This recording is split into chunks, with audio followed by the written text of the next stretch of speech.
we lived through a devastating financial crisis, and a high priority, I think, for all Americans should be that we want to see put in place safeguards through supervision and regulation that result in a safer and sounder financial system.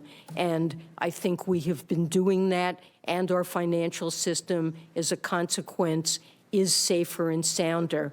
And many of the appropriate reforms are embodied in Dodd-Frank.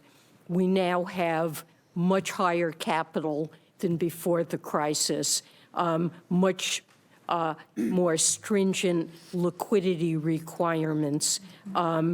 Derivatives, standardized derivatives are now subject to central clearing, and derivatives both cleared and uncleared are subject to margin requirements that increase their safety.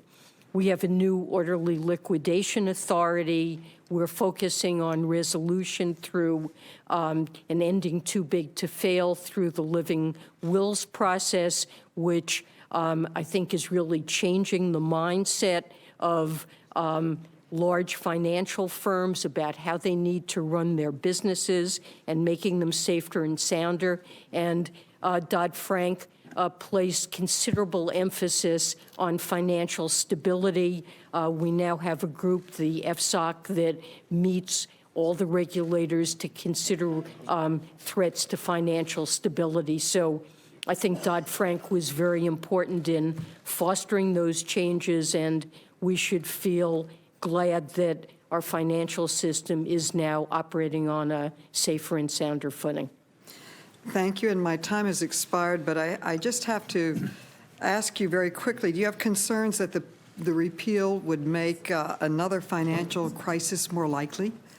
I certainly would not want to see all the improvements that we have put in place. I wouldn't want to see the clock turn back on those, because I do think they're important in diminishing the odds of another financial crisis.